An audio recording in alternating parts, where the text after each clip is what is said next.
Faites-le pour Dieu. Est-ce qu'on peut l'adorer? Est-ce qu'on peut l'adorer? Comment le peuple de Dieu? Comment? Ce n'est pas pour descendre, c'est pour Dieu. C'est pour Dieu. Lui seul est digne, lui seul est digne, lui seul est digne, lui seul est digne. Jésus seul est digne. Alléluia. Alléluia. Gloire à Dieu tout le monde. Alléluia. Vous pouvez vous asseoir. Ah, c'est vrai. Vous pouvez vous asseoir. Je vais essayer de ne pas être long.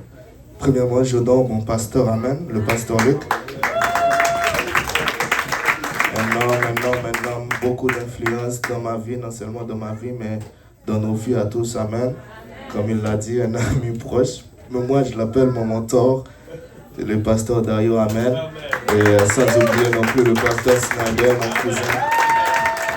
Je les honore, ce sont des grands hommes de Dieu, amen. Ce sont des grands hommes de Dieu. Nous allons ouvrir nos Bibles. Je ne veux pas oublier non plus mes parents, ma famille qui sont là. Nous allons ouvrir nos Bibles dans 1 Samuel 16, à partir du verset 9. Je vais vous donner le titre directement, c'est « Que fais-tu dans le royaume ?» Que fais-tu dans le royaume? 1 Samuel 16, le verset 4. La Bible dit, on va lire jusqu'au verset 12. La Bible dit, Samuel fit ce que l'Éternel avait dit. Et il alla à Bethléem. Les anciens de la ville accoururent effrayés au-devant de lui et dirent, ton arrivée annonce-t-elle quelque chose d'heureux? Il répondit, oui, je viens pour offrir un sacrifice à l'Éternel. Sanctifiez-vous et venez avec moi au sacrifice. Il fit aussi sanctifier Isaïe et ses fils. Il les invita au sacrifice. Lorsqu'il entrait, il s'est dit en voyant Eliab, certainement, loin de l'Éternel est ici devant lui. Et l'Éternel dit à Samuel, ne prends point garde à l'apparence et à la hauteur de sa taille, car je l'ai rejeté. L'Éternel ne considère pas ce que l'homme considère. L'Éternel regarde à ce qui l'homme regarde à ce qui frappe les yeux, mais l'Éternel regarde au cœur. Isaïe appela Abinadab et le fit passer devant Samuel. Et Samuel dit, l'Éternel n'a pas non plus choisi celui-là. Isaïe fit appeler Shama. Et Samuel dit, l'Éternel n'a pas non plus choisi celui-là. Isaïe fit appeler ses 7 fils devant Samuel. Et Samuel dit à Isaïe, l'Éternel n'a choisi aucun d'eux. Puis Samuel dit à Isaïe, sont ceux-là tous tes fils? Il répondit, il reste encore le plus jeune, mais il fait paître les brebis. Alors Samuel dit à Isaïe, envoie-le chercher, car nous ne placerons pas avant qu'il ne soit venu ici. Isaïe l'envoya chercher, et il était blanc avec de beaux yeux et une belle figure. L'Éternel dit à Samuel, lève-toi, oins-le, car c'est lui. Amen. Amen. Que fais-tu dans le royaume? Amen. Là, nous voyons l'arrivée de Samuel là où David était. Amen. Samuel arrive dans cette ville-là où David habitait. Il arrive pour oindre un roi. Mais premièrement, il n'annonce pas cela. Il dit qu'il vient offrir un sacrifice. Et il dit à Isaïe, prépare tes fils, sanctifie-les, et nous allons offrir ce sacrifice à l'Éternel. Amen. Amen. Et nous pouvons voir que Isaïe a préparé ses fils, il les a sanctifiés, sauf David. Amen. Amen. Sauf David qui n'a pas été sanctifié.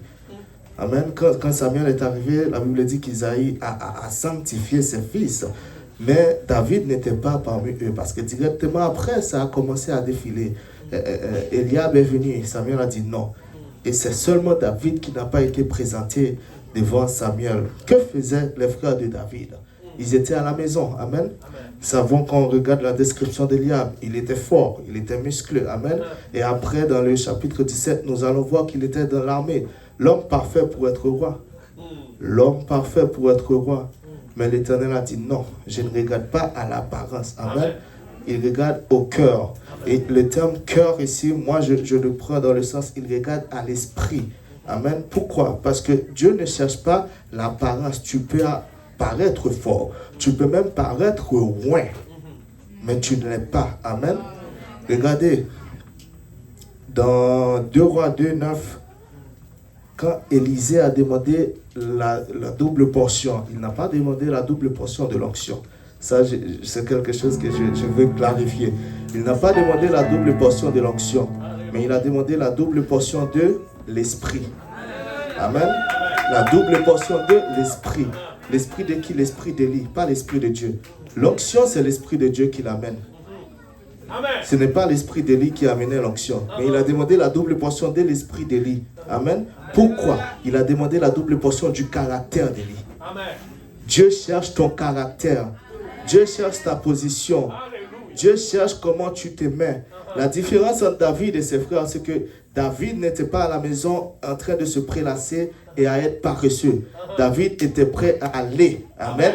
Et David le prouvait, il était prêt à travailler. Il voulait se mettre au travail directement. C'est ça la différence. Tu peux paraître fort, mais qu'est-ce que tu fais? Tu peux paraître loin, mais qu'est-ce que tu fais dans le royaume? Amen. Qu'est-ce que tu fais? Fais-tu quelque chose dans le royaume? Est-ce que tu fais quelque chose? Vous savez, c'est en travaillant que Dieu te prépare à de plus grandes choses. Dieu ne va jamais te préparer à des plus grandes choses si tu restes juste assis à ne rien faire. Ça n'arrivera jamais. Dieu ne va jamais te préparer à des plus grandes choses si tu ne fais rien. C'est quand tu vas te mettre au travail, c'est là que Dieu te prépare. On a parlé hier du fait de pratiquer. Amen. C'est quand tu vas travailler que Dieu va faire de grandes choses. Amen. David était rejeté. Amen. De son père. On peut dire que David était rejeté. Peut-être quand il rentrait à la maison, il y avait la nourriture sur la table pour lui. Mais au fond, nous savons que David était rejeté de son père. Parce que si son père acceptait David, David allait être là pour être roi. Même s'il allait passer en dernier, il allait être là pour rencontrer Samuel. Mais David était rejeté de son père. Amen. Mais David n'était pas rejeté de Dieu. Dieu le voyait. Dieu le voyait. Dieu le voyait. Dieu le voyait. Dieu le voyait. Une autre chose, quand nous regardons au verset 11, nous pouvons voir le respect et l'amour de David pour son père. Vous savez pourquoi? J'ai remarqué dans l'Ancien Testament, l'une des choses que tu pouvais faire pour honorer ton père, surtout ton père, c'était de prendre soin de ses brebis. C'était de prendre soin de son troupeau. C'est l'une des choses. Moïse, pour honorer son beau-père, il prenait soin de son troupeau. Amen. Même Jacob, un peu pour honorer Laban, il prenait soin de son troupeau. Amen. Et David, qu'est-ce qu'il faisait? Il prenait soin du brebis de son père. Amen. David, et c'est là encore, ça parle du caractère. Ça parle du caractère de David comparé à ses frères. Ses frères étaient à la maison en train de se prélasser. Lui, il prenait soin des troupeaux de son père. C'était l'honneur qu'il montrait à son père en prenant soin de ses troupeaux. Et Dieu a vu cela. Amen. Dieu a vu cela. Dieu a vu cela. Dieu a vu cela. L'appel avant l'appel. C'est quoi l'appel avant l'appel? L'appel avant l'appel, c'est quand tu vois quelque chose que tu dois faire. Là, tu le fais. Et de là, Dieu va placer un appel sur David.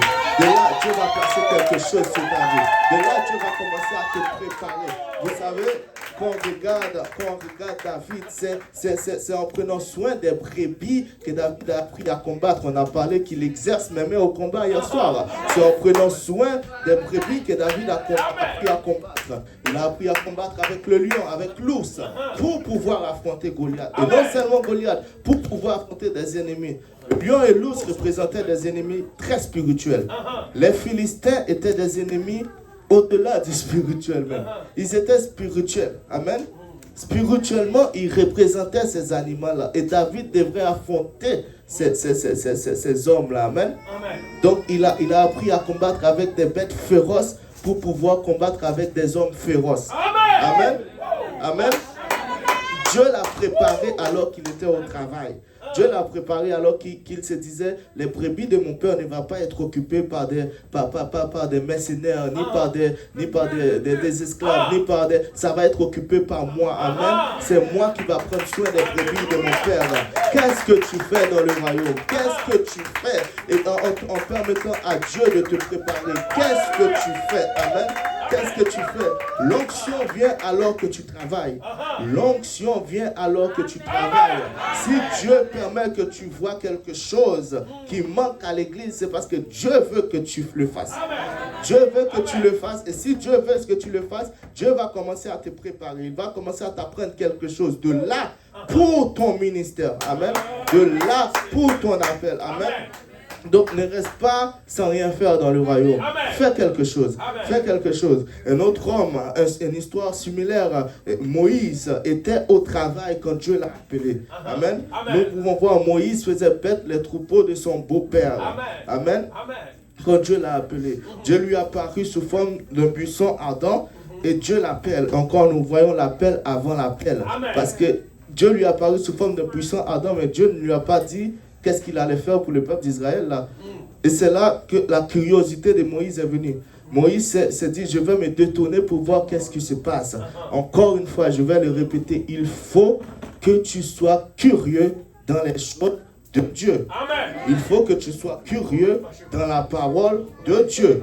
Il faut que tu apprennes à lire cette Bible de toi-même. Il faut que tu apprennes à prier de toi-même. Amen. Tu entends qu'il y a des grands hommes dans la Bible qui ont fait ci, ça, ça, ça. Ça ne va pas rester dans la Bible. Amen. Il faut que tu apprennes. Amen. Amen. Il faut que tu sois curieux pour que ces choses-là arrivent. Amen. Tu entends, Élie a fait descendre le feu du ciel. Mais comment ça va arriver de nos jours? Ce sont des hommes qui vont être curieux dans la parole et dans la prière et dans le jeûne. Amen. Et c'est comme ça que cela va arriver. Amen. Il faut que tu sois curieux dans les choses de Dieu. Moïse était curieux et c'est là que Dieu l'a appelé. Quand il était curieux pour se détourner, Dieu l'a dit, ne monte pas sur cette montagne avec tes chaussures parce que c'est un lieu saint. Et de là, Dieu commence à lui donner les instructions. Amen. Dieu commence à l'appeler. Qu'est-ce que tu fais dans le royaume? C'est quoi ton appel avant ton appel? Est-ce que c'est de nettoyer l'église? Laisse-moi te dire que c'est là que Dieu te prépare. Dieu t'apprend quelque chose. Est-ce que c'est d'être à la porte? C'est là que Dieu t'apprend quelque chose. Est-ce que c'est d'être au multimédia? C'est là que Dieu t'apprend quelque chose. Vous savez, ça fait presque 10 ans que je joue à la batterie. C'est en jouant à la batterie que j'ai appris vraiment le vrai concept de l'adoration. C'est en jouant à la batterie que j'ai appris que ce n'est pas moi ni aucun musicien qui fait bouger l'Esprit de Dieu, mais c'est Dieu qui bouge tout seul. Amen. Des fois, je pouvais jouer, j'étais frustré parce qu'on joue et c'est comme si tout le monde est comme ça. Mais c'est en jouant que Dieu m'a appris, ce n'est pas toi qui fais bouger. Ce n'est pas quand tu vas jouer fort que les gens vont commencer à tomber, à pleurer. Mais c'est quand Dieu décide de descendre. C'est là que ça bouge. Amen. C'est en jouant à la batterie que j'ai appris cela. Qu'est-ce que tu fais? Est-ce que tu fais quelque chose qui va t'apprendre? Est-ce que tu es en train de faire quelque chose dans le royaume? Et laisse Dieu te préparer pour des plus grandes choses. Amen. Pour des plus grandes choses. Et la première chose que tu peux faire si tu es là pour la première fois, c'est d'obéir à l'évangile. La première chose que tu peux faire, c'est de te faire baptiser en son nom pour la rémission de tes péchés. C'est de te repentir et de recevoir son Esprit Saint avec l'évidence du parler en langue. C'est la première chose que tu peux faire. Et tu vas voir de là que Dieu va t'amener de gloire en gloire et de victoire en victoire. Amen. Qu'est-ce que tu fais dans le royaume? C'est ça mon message et que le Seigneur vous bénisse. Alléluia, alléluia, alléluia, alléluia, alléluia. On a juste une question après cela. Qu'est-ce que tu fais dans le royaume du Seigneur? Qu'est-ce que tu fais dans le royaume du Seigneur? Oh, je vais avancer l'église. Je vais avancer l'église. Si je dois venir ici juste pour nettoyer l'église, si je dois venir ici juste pour